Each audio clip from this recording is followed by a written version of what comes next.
Hello dear student, आज हम बात करेंगे युग्मक स्थानांतरण की। युग्मक स्थानांतरण किस प्रकार से होता है। युग्मक दो प्रकार के होते हैं, नर व मादा। जब ये एक दूसरे से पास आते हैं तब इनमें निषेचन की प्रक्रिया होती है। यह दो प्रकार के होते हैं, चलनशील व अचलनशील। नर चलनशील होता है व मादा अचलनशील होती है। यानी कि मादा एक जगह स्टेबल होती है और नर जो होता है वो गति की क्रिया करता है। एक स्थान से दूसरे स्थान स्थानांतरण की प्रक्रिया पूरी करता है। जब नर एक जगह से दूसरी जगह स्थानांतरण की प्रक्रिया करता है तो यह प्रक्रिया विभिन्न प्रकार से पूर्ण होती है। फॉर एग्जाम्पल, पक्षियों द्वारा, हवा द्वारा, पानी द्वारा, स्वपरागण द्वारा। पक्षियों द्वारा किस प्रकार से होती है? पक्षियों द्वारा जैसे वो किसी फ्लावर पर बैठते हैं तो वो अपने पंजों के माध्यम से उन्हें एक जगह से दूसरी जगह स्थानांतरण का कार्य कराते हैं। हवा द्वारा जब तीव्र गति से हवा का चलन होता है तब परिपक्व नर एक जगह से दूसरी जगह स्थानांतरण की क्रिया करता है। पानी द्वारा पानी की बहाव यानी कि पानी की वहन की प्रक्रिया के द्वारा नर एक स्थान से दूसरे स्थानांतरण की क्रिया पूर्ण करता है। स्वयं परागण जब एक ही पुष्प पर मादा व नर दोनों युग्मक पाए जाते हैं, जब नर युग्मक परिपक्व हो जाता है तो वह मादा के वर्तिकाग्र पर आकर बैठ जाता है और निषेचन की क्रिया को पूर्ण करता है। परागकण परागकोश में उत्पन्न होते हैं, अतः निषेचन संपन्न हो उससे पहले यह परागकण वर्तिकाग्र में स्थानांतरित हो जाते हैं।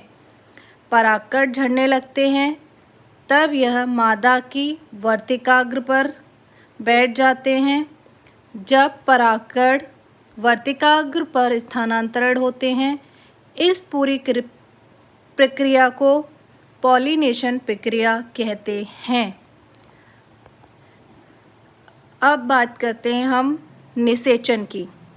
इस घटना में युग्मक का युग्मनन तथा इस प्रक्रिया को युग्मक संलयन साइनेगेमी कहते हैं। इस प्रक्रिया के अंतर्गत नर व मादा युग्मक आपस में प्रक्रिया करते हैं और निषेचन की प्रक्रिया पूर्ण होती है। इस पूरी प्रक्रिया जायगोट का निर्माण होता है तथा द्विगुणित युग्मकों का निर्माण होता है। अनिषेचक जनन कुछ मछलियाँ व छिपकली तथा पक्षी आदि बिना निषेचन की क्रिया के नए जीव के निर्माण में सहायता करते हैं।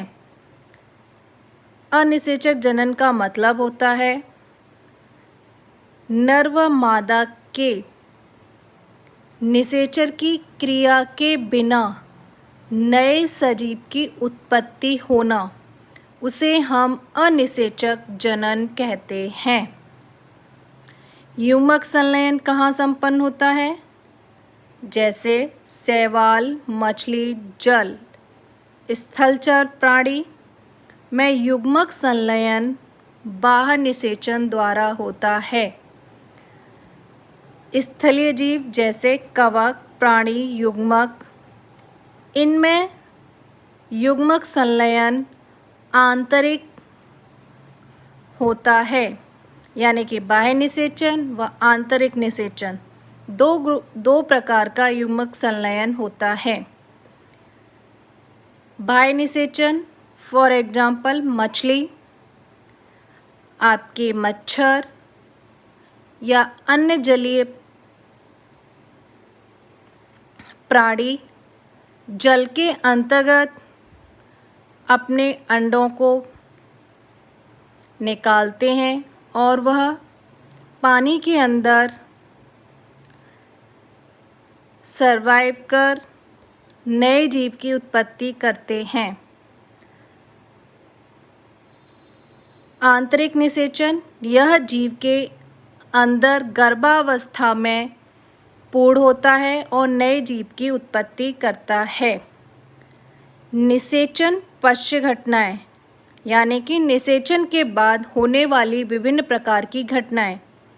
युग्मनज, निषेचन के बाद द्विगुणित युग्मनज का निर्माण सभी लैंगिक व अलैंगिक प्रक्रियाओं को पूर्ण करने में किया जाता है।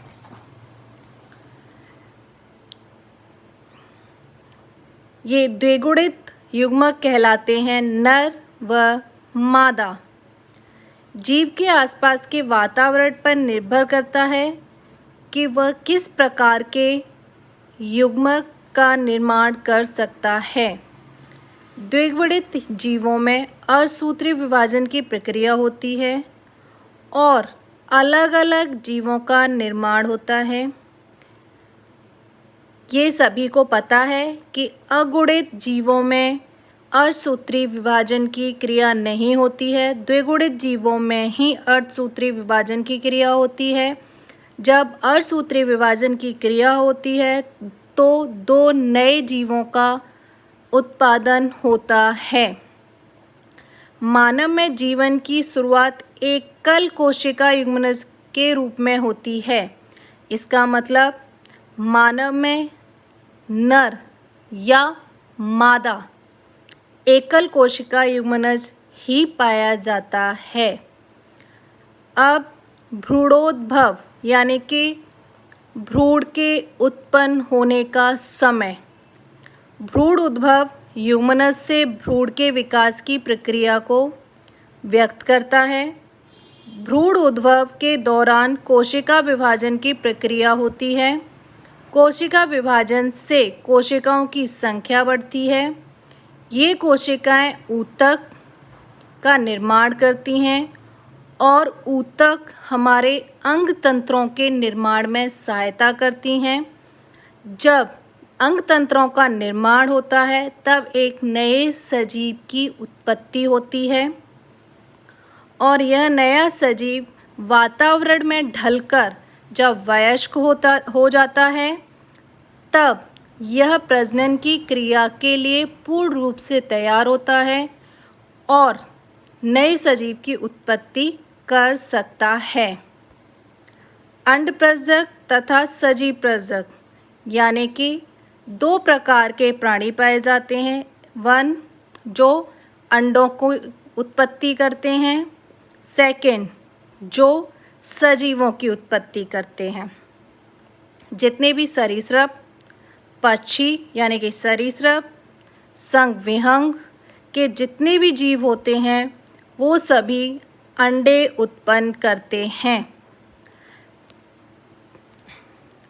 निषेचित अंडे दिए जाते हैं। इनका जो बाह्य आवरण होता है वो कैल्शियम युक्त होता है। जब अंडे परिपक्व हो जाते हैं और स्फुटन द्वारा नए सजीव की उत्पत्ति करते हैं। Thank you.